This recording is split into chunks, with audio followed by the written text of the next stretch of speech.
I guarantee you. Ada saksinya.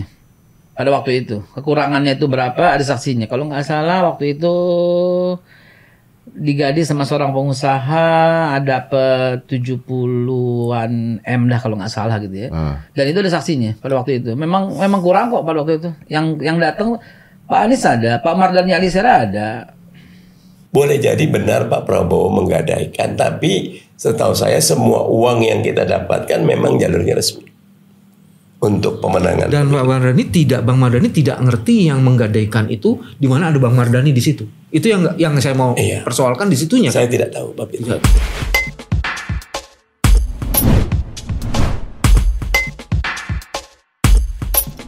Bismillahirrahmanirrahim. Assalamualaikum warahmatullahi wabarakatuh. Teman-teman hadir lagi di channel ini. Channel yang terus-menerus ingin meningkatkan, menjaga, dan memperluas kewarasan. Dan salah satu punggawa kewarasan yang sudah teruji dan memang patut dipuji, Mardhani Alisera. Assalamualaikum. Waalaikumsalam. Berat tuh berat. Sambil rugi. Takut. Lanjut. Sehat Mas? Alhamdulillah harus sehat. Sebentar lagi kemenangan datang, perubahan. Di sini bukan hanya sehat, harus waras. Wah, itu yang lebih keren. Iya. Salah satu cara untuk menjaga kewarasan adalah mencoba untuk terus-menerus berhadapan, kalau nggak mau disebut memerangi ya, segala bentuk pernyataan yang bisa menimbulkan salah paham, apalagi fahamnya salah dari awal. Dan itu mengobok-ngobok soliditas di masyarakat. Karena ada berbagai pernyataan-pernyataan dan menggunakan isu-isu agama terus membongkar ya soliditas di masyarakat. Dan bahkan sebenarnya kita bisa menudingnya itu ini politik identitas lagi bekerja apa enggak gitu ya Mas. Dan PKS adalah salah satu partai yang terus-menerus dihajar, diserbu tanpa jeda dengan isu-isu identitas itu dan politik-politik identitas itu kan.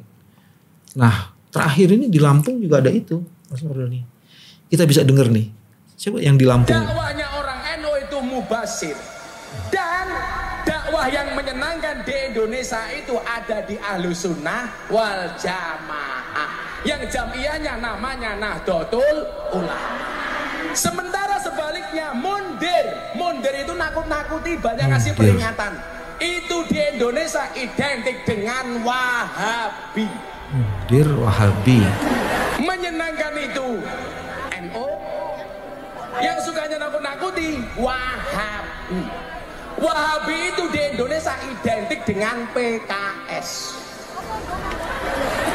Stop situ. Iya Mas, saya tidak mau membuat kesimpulan, tapi pernyataan itu kan bisa menyudutkan, mengganggu, dan membuat orang akhirnya yang tadinya mau solid menjadi terpecah-pecah. Itu gimana Mas? Yang pertama kalau saya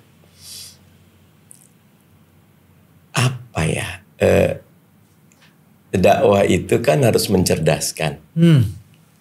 Dakwah itu harus menginspirasi. Dakwah itu harus membuat naik kelas. Kalau yang tadi tidak menginspirasi, bikin turun kelas dan membodohi. Karena di forum umum ada kesimpulan yang spesifik. Mestinya kan diskusi kalau kayak gitu. Dari metodologinya saja salah. Baginda Nabi Muhammad Sallallahu Alaihi Wasallam itu ya dua, basyiron wa nadhiran, memberi kabar gembira dan memberi peringatan. Tetap amar ma'ruf dan nahi munkar, nggak bisa cuma satu sayap gitu. Kalau basyiron saja, nanti kalau kamu ditampar pipi kanan, berikan pipi kirimu. Kalau dalam Islam tangan dengan tangan, itulah. Pipi dengan pipi, lisan dengan lisan. Harus ada balasan, tapi memaafkan lebih baik, kata Nabi. Nah jadi terhadap video tadi, kalau buat saya PKS tidak jadi rendah dengan video yang tadi, karena komen dari banyak ulama lain yang masyhur, yang waro, alim, takwa, justru sebaliknya bahwa banyak kebaikan dari PKS. Dan kalau mengutip Sayyidina Ali bin Abi Thalib kan nggak perlu ada penjelasan bagi mereka yang mencinta, cukuplah kita melayani aja PKS. Dan nggak perlu juga menjelaskan, menerangkan bagi yang membenci, tetap aja jelek gitu. Makanya dalam Quran ketika Nun wal qalami wa ma yasturun ma anta bi ni'mati rabbika bimajnun. Nabi Muhammad itu dibilang majnun, gila gitu. Tapi ayat 4 wa innaka la'ala khuluqin azim, dan engkau Muhammad punya akhlak yang mulia. Jadi kalau kayak gitu pertama saya kasihan. Kita melakukan pembodohan. Nabi itu basyiron wa nadhiron. NU luar biasa. NU luar biasa. Kontribusinya. Tapi Muhammadiyah juga luar biasa. PKB luar biasa. PKS juga ada kontribusinya. PDIP ada kontribusinya. Golkar ada. Jadi ketika melihat sesuatu itu tentu harus proporsional. Dan buat kami PKS yang seperti ini jadi tantangan untuk terus membuktikan bahwa PKS memang partai yang produktif, kolaboratif, efektif, dan nanti bisa menang. Itu. Ini ada pernyataan dari Pak Waketum, Gus Miftah. Dia Gus Miftah lagi. Gus namanya Jazul ya namanya. Jazilu tuh dia mengatakan Gus Miftah sebut PKS identik Wahabi. PKB bilang maklum bukan Kiai Alim. Jadi justru orang yang berinduk dan berasal dari NU ini Gus Jazul ini malah mengatakan kayak begitu ya. Gus Miftah pandangan saya punya kelebihan. Diterima di kalangan selebriti. Oh, oke. Dan itu bagus. Karena tidak mudah orang berdakwah di kalangan selebriti. Dan kalau yang bab PKS-nya catatan, kelebihannya banyak kok. Tapi juga Gus Miftah juga punya kelebihan lain tuh. Dia punya kemampuan berkomunikasi dengan kehidupan malam juga dengan orang-orang itu sebelum dengan selebritas. Jadi memang dari satu sisi keren. Iya. Tapi di sisi yang lain kemudian menyebar-nyebar yang begini mungkin kalau diskusi malah jauh lebih bagus ya. Iya. Paling enak diundang diskusi. Kalau saya melihat kadang-kadang psikologi komunikasi publik itu beda. Ini kita ngomong berdua nih. Saya bisa lebih tertata, bisa lebih ngontrol diri, bisa lebih bijak. Karena kita berdua, kita ada deeply thinking, deeply conversation. Tapi kalau di publik, kalau ngomong pelan, itu nggak ada yang dengerin gitu loh. Jadi harus berapi-api, harus keluar punch. Makanya kalau di publik paling enak tuh. Itu aja komika aja tuh, lucu dah tuh. Saya nganggap itu kayak komika aja udah. Biar orang terlibat, biar orang denger gitu. Iya. Dia lagi cari punchline tuh. Tapi menarik sih apa yang dikemukakan Mas Mardhani bahwa itu dianggap vitamin, itu dianggap sebagai tantangan dan itu mungkin cara terbaik ya untuk menghormati posisi orang tanpa harus kita juga tersakiti. Kadang-kadang masukannya bagus. Saya pernah ketemu dengan teman-teman Katolik datang ke DPP PKS, Fox Point, perkumpulan Katolik se-Indonesia tuh. Hasil diskusi kesimpulan mereka PKS is the misunderstood party, partai yang disalahpahami karena nggak kenal, tak kenal maka tak sayang. Apa ini mereka awal sehingga kemudian akhirnya mereka menyimpulkan? Secara umum mereka mengatakan PKS itu fundamentalis, radikalis, tapi ketika sudah ketemu pandangan PKS sangat nasionalis, sangat humanis, sangat naturalis, kalau pakai sangat pro kepada kebinekaan. Gitu. Kami punya prinsip island of integrity, ya, pulau integritas. No matter who you are, siapapun Anda, jenis kelamin, ras, bahkan minta maaf orientasi seksual, agama, kalau punya integritas, ayo gabung bareng-bareng. Karena yang mahal itu integritasnya gitu. Number one-nya soal di akhlak itu ya. Karena integritas tuh kalau kita peres gitu loh. Agama itu akhlak. Akhlak itu diperes lagi. Integritas itu satu kata dengan perbuatan. kata baginda Nabi, seorang, kalau saya nggak salah kutip ya, seorang mukmin boleh jadi dia melakukan kesalahan, berjudi, bahkan kalau nggak salah berzina, tapi tidak mungkin berbohong, karena itu integritas. Itu integritas. Jadi buat kami membangun partai itu bukan sekedar membangun kekuasaan, tapi nilai dulu aja. Kalau gitu apa sih Mas Mardhani itu tantangan di pemilu 2024 ini bagi seorang Mardhani dan bagi PKS ya, untuk menjelaskan berat itu berat. Apa sebenarnya tantangan utamanya itu yang harus dihadapi, the real problem? Yang pertama, pandangan saya adalah bahwa kita harus berhenti vicious cycle nih, lingkaran setan demokrasi yang high cost politik. Kalau saya ngutip Pak Soebul Iman, membangun demokrasi di Indonesia, ada bukunya bagus, 4 penyakit kita. Karena high cost politik, maka muncul oligarkik politik. Rata-rata nyari bahasanya siapa sih bosnya, siapa sih bohirnya. Karena oligarkik, maka kita sebutnya interlocking politik, saling ngunci. Makanya undang-undang rakyat yang pro rakyat nggak jalan. Tapi undang-undang pesenan cepat, 3 bulan, sebulan kelar gitu. Nah karena itu involutif politik muter aja di elit, nggak sampai ke bawah. Jadi kaitannya itu ya. Nah akarnya itu di high cost politik. High cost menyebabkan dinasti, oligarki, interlocking ke involutif. Akhirnya kita muter-muter di tempat, keluar dari, kan nggak bisa kita keluar dari middle income trap country kalau nggak ada good governance. Good governance nggak mungkin jalan kalau politiknya berantakan. Yang dipilih tuh orang-orang baik tuh, Mas Bebe, nggak ada yang mau jilat-jilat itu. Ya judging me with my career, with my product gitu. Kalau sekarang kan orang tuh diangkat tuh karena melayani. Bisa 60-70% kegiatan di kementerian atau di institusi justru untuk ke atas, melayani, mengikuti kemauan menterinya, dirjennya apa, yang ke bawahnya. Karena kalau ke bawah nggak dapat reward apa-apa gitu.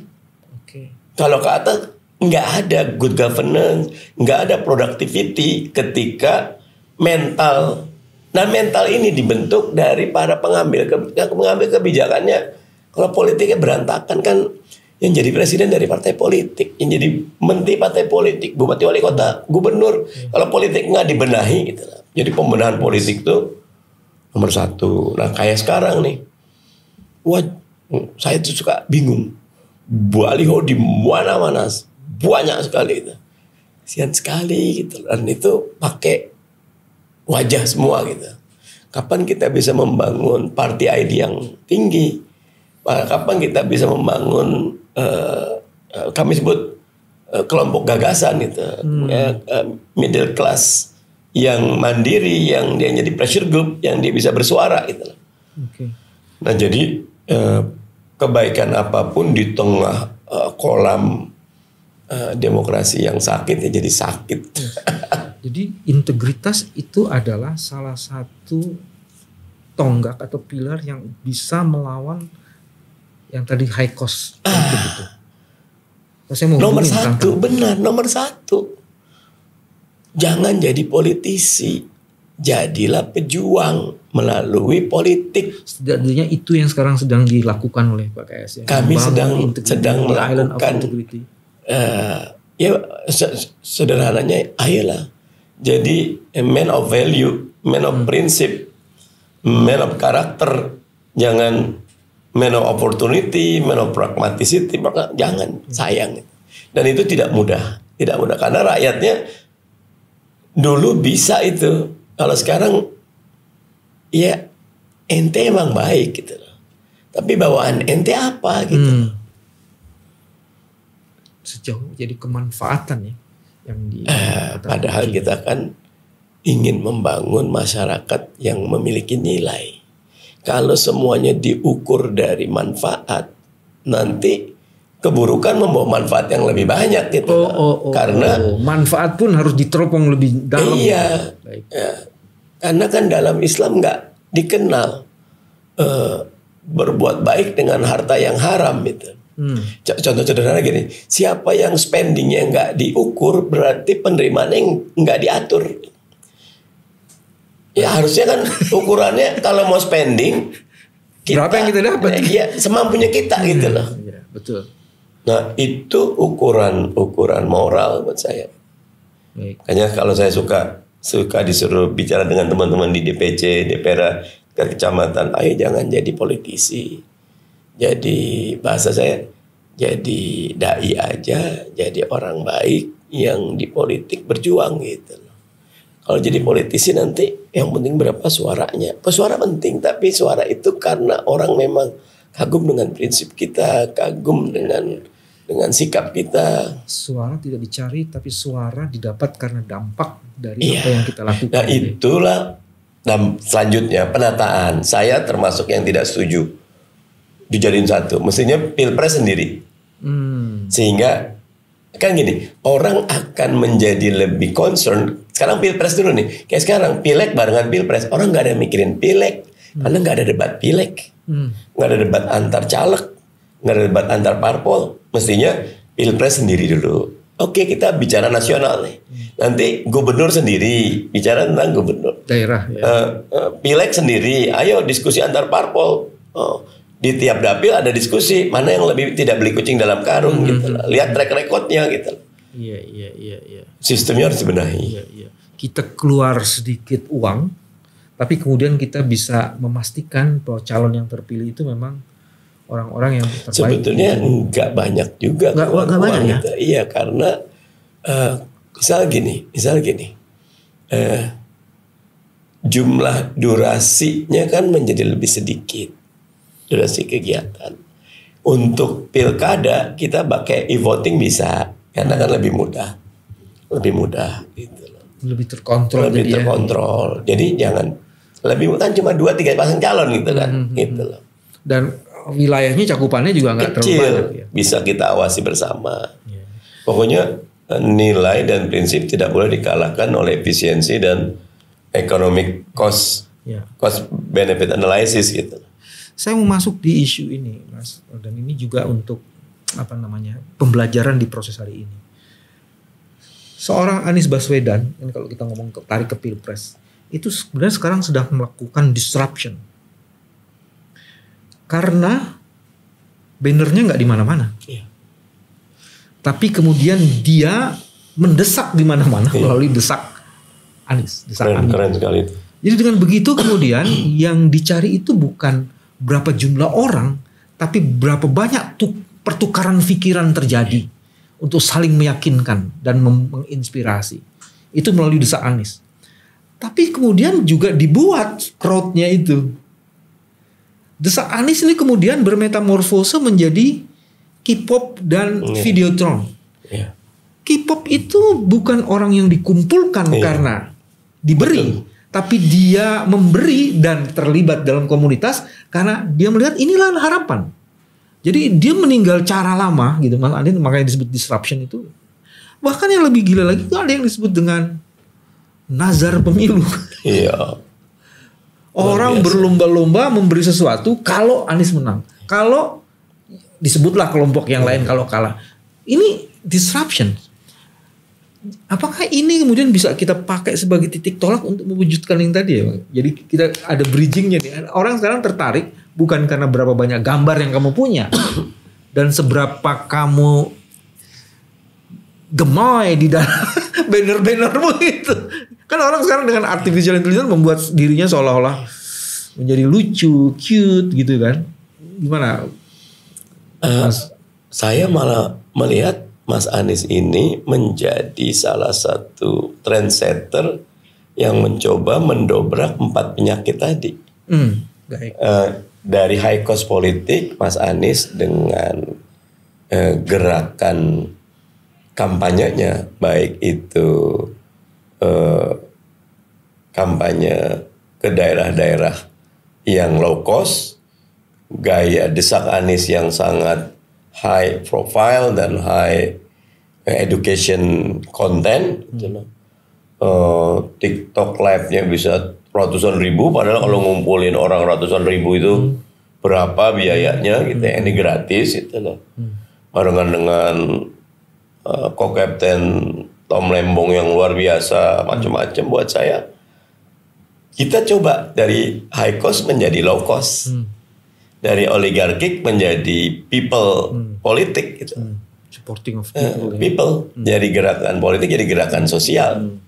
Dan dari interlocking menjadi free to express bebas semua, support semua ya. gitu loh. Ya. Kolaborasi juga. Dan nggak involutif, justru Mas Anies di banyak kesempatan rakyat yang menjadi. Jadi buat saya ini pucuk dicinta ulam tiba. Ketika kami, makanya kita di PKS ketika gonjang-ganjing wakil presiden, calon wakil presiden Mas, kan jam 2 dini hari diputusin tuh ya. Jam 6 PKS udah ketemu, kalau Anies deal gitu lah. No hard feeling gitu lah. Jalan aja. No gitu. point to discuss again. Ya pokoknya kita sudah kenal Mas Anies sejak dari Pilkada DKI, sudah membersamai. Jadi gini, kadang-kadang pertemuan di atas meja Mas BW beda dengan pertemuan di medan tempur. Di medan tempur walaupun sebentar itu hidup mati bahasanya. Jadi akrab sekali kita, nggak ada namanya jenderal, nggak ada kopral.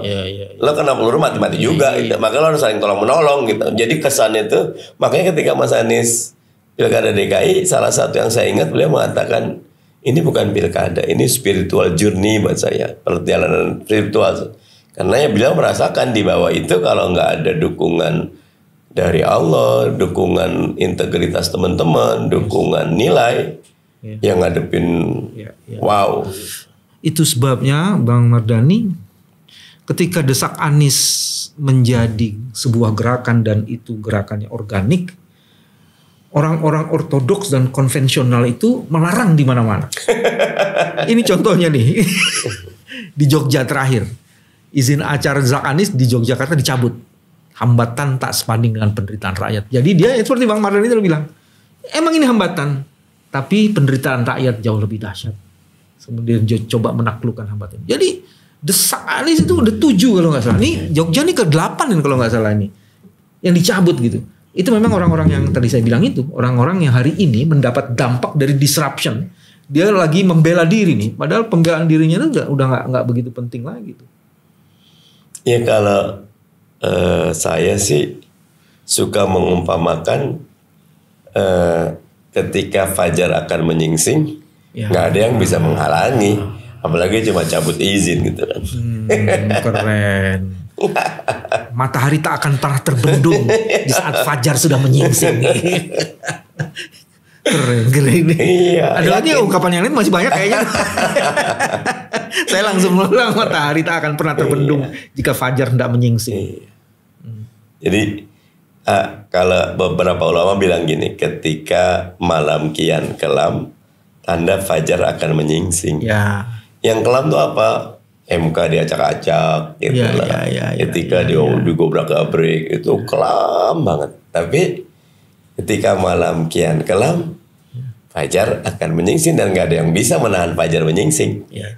Saya ada lagi Bang kalau gitu.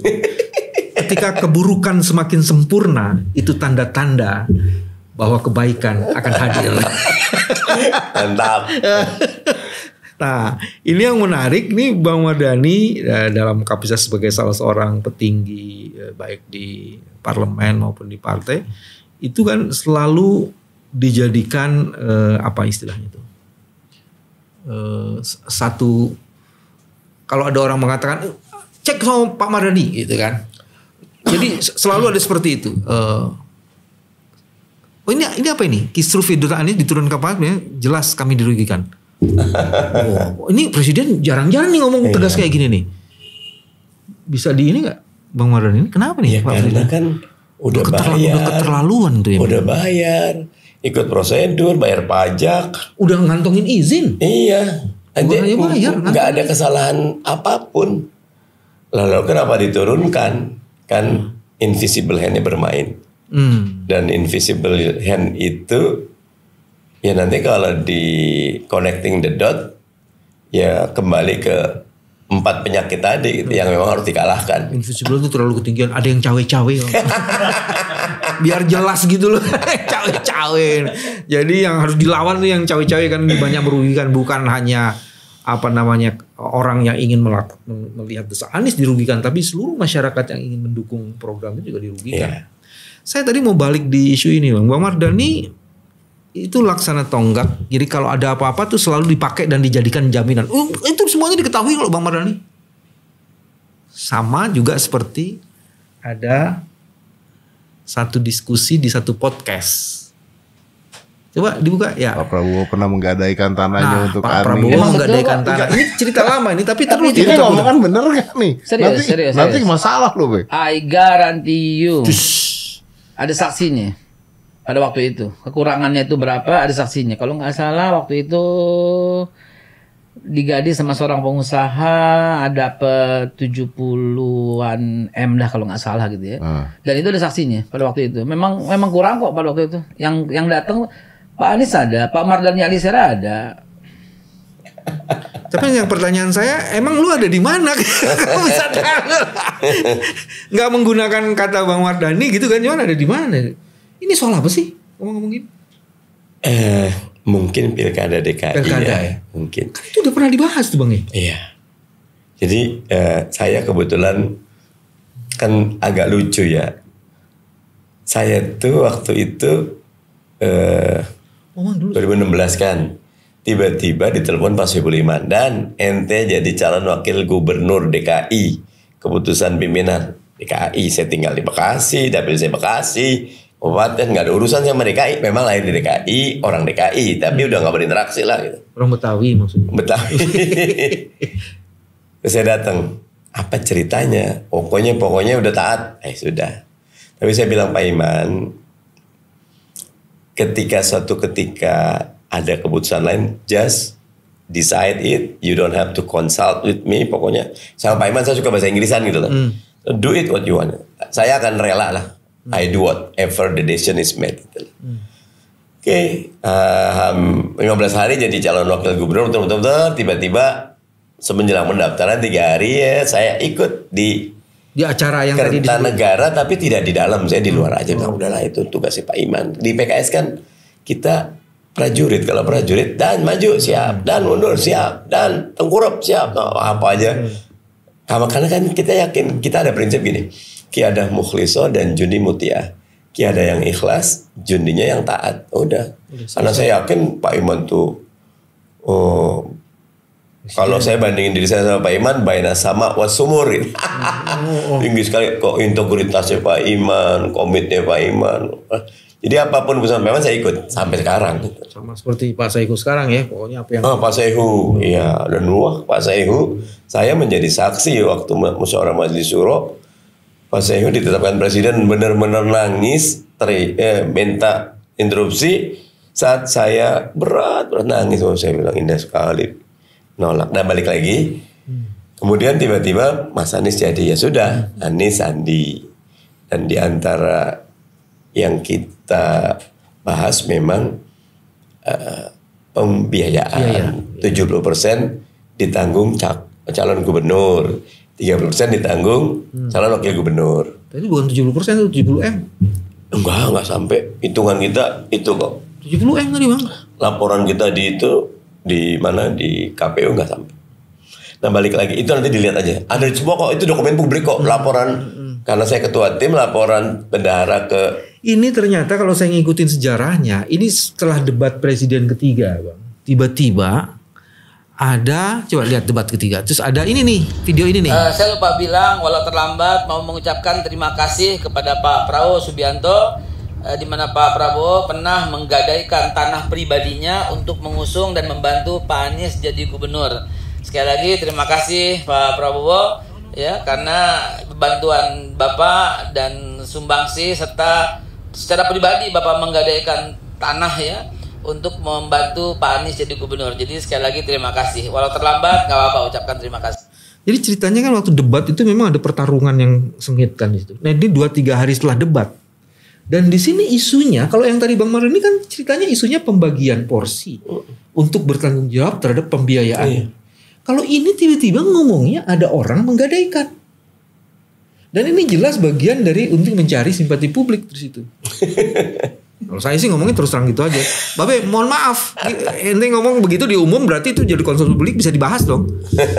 Ya kan? Jadi itu yang saya maksud gitu. Jadi kesan saya, ini kan tadi perbincangan tadi pada biaya politik. Itu yang tadi ada orang yang menggadaikan. Jadi kalau sebenarnya suka nggak enak bahas ini ya, tapi karena saya seringkali tidak terlalu mau membuka ini karena biarkan ini jadi kenangan indah buat kami. Contohnya gini, Sandi udah 30%, Mas Anies sudah ngasih juga, tapi gini putaran 1 masih ada sebulan lagi duitnya udah habis. Saya ketemu Sandi, bro. Putaran 1 belum selesai tapi udah habis. Duit udah habis, sebulan lagi lah. Gitu. Bro, ini kan tetap harus kampanye. Gimana nih bro? Mas Anies bilang, Mas saya udah belum ketemu lagi. Oke, saya ketemu Sandi.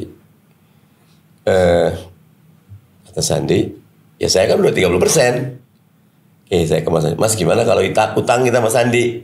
Ya udah, ditulis surat utang, bahkan detailnya tuh lucu. Waktu pertama dari timnya Bang Sandi, bayar per bulan segini-segini. Aduh, repot sekali Mas Sandi.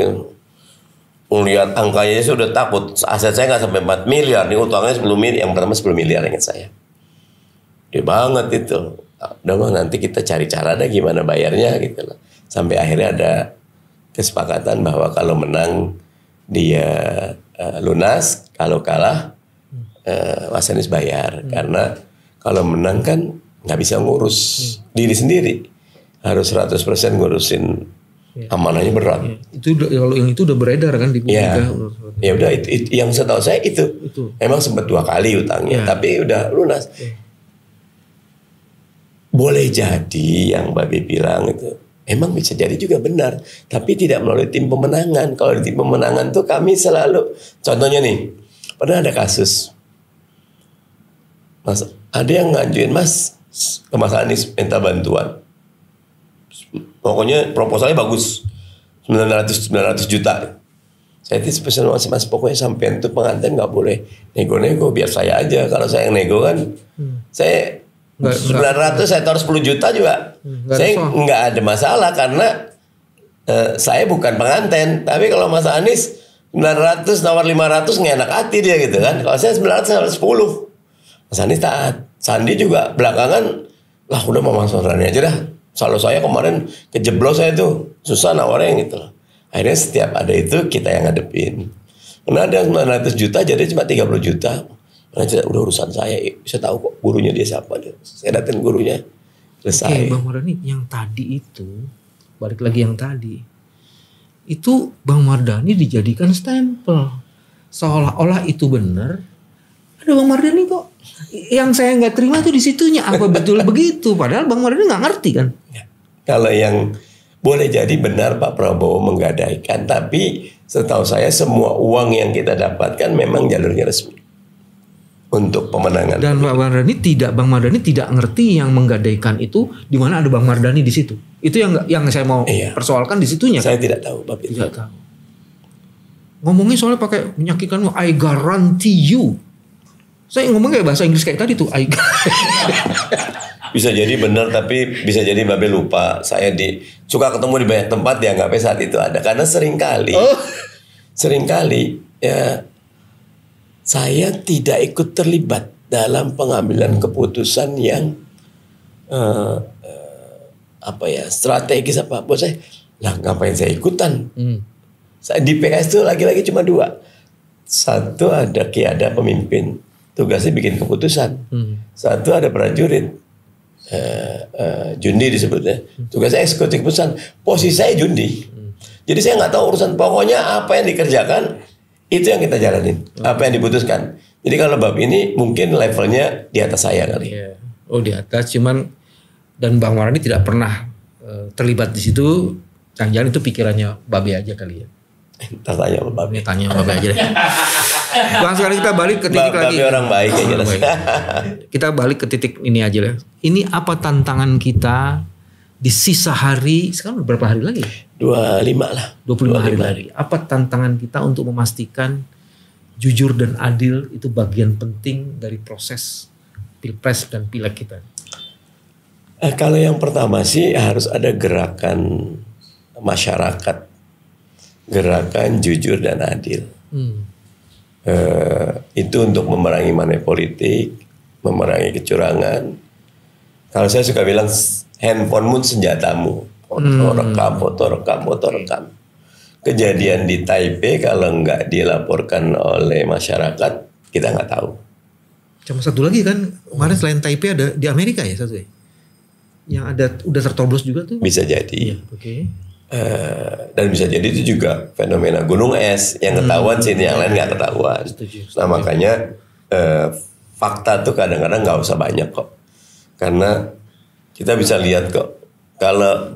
Kalau saya suka gini, teori motif lah Pak Jokowi ini. Pak Jokowi ini melakukan suatu yang very high risk move, political move.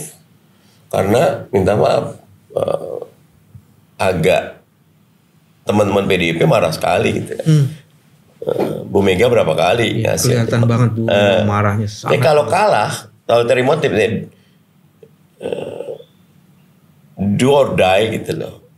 Jangan, pokoknya saya nggak boleh kalah. Kalau saya kalah, mati saya.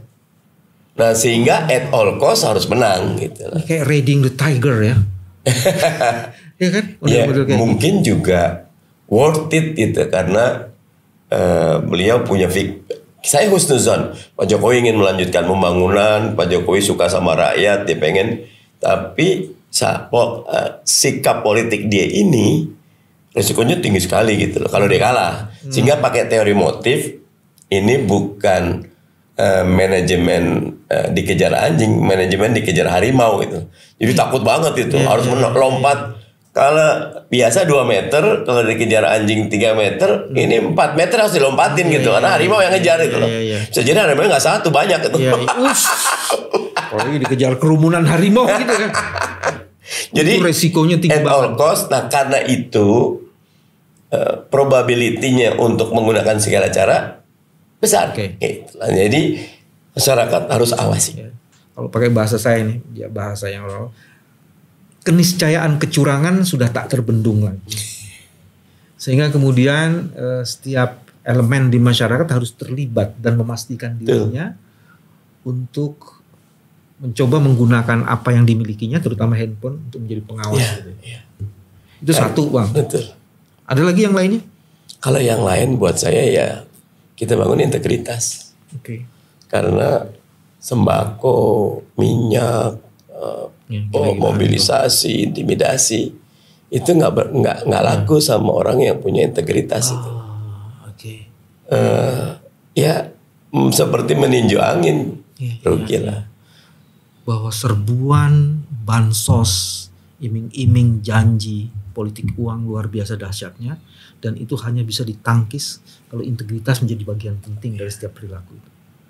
Dan jangan underestimate masyarakat, kan pendidikannya rendah, gimana bisa, kan untuk punya integritas perlu, enggak kok saya. Sekarang ini penetrasi internet, revolusi informasi masyarakat.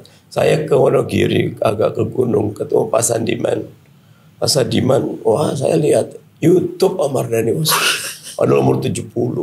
Di gunung 70. Di mana tadi? Wonogiri. Kami pergi ke sana karena beliau salah satu yang banyak nanam pohon beringin gitu ya. Saya suka aja dengan tanaman, menghargai beliau. Beringin apa namanya? Jadi di lereng gunung di Wonogiri itu kalau hujan longsor, kalau panas kekeringan. Ketika beliau tanam ribuan beringin, kalau hujan nggak longsor, kalau musim kering nggak kekeringan karena beringin termasuk yang sangat akarnya tuh benar-benar bisa jaga tanah dan jaga air itu. Maksud saya, ya saya yakin integritas. Ide itu kan punya kaki itu. Jadi selain integritas, isu mengenai internet, media sosial yang luar biasa berkembang luas, itu justru bisa menjadi instrumen penting. Betul. Karena proses pembelajaran bisa terjadi melalui. Saya tetap yakin sekuat-kuatnya buzzer, sekuat-kuatnya gimmick gitu, kayak gini gitu lah, itu mah tidak punya akar, itu tidak punya, dia bukan arus, dia cuma buih gitu lah, bentar juga hilang gitu. Ya, sehingga integritas itu dengan tentu intelektualitasnya dan biasanya berhubungan itu. Buzzer itu ada, tapi dia hanyalah buih. Buih. Deras arus perubahan. Kelihatannya banyak tapi nggak mempengaruhi apapun. Iya. Orang makin cerdas kok bisa menilai. Dan itu kelihatan ya sebenarnya. Videotron, fenomena Videotron sebenarnya menjelaskan keangkuhan live kekuasaan TikTok tuh. 300.000 tuh kalau dikonversi kita ngumpulin 300.000 orang itu berapa puluh miliar itu.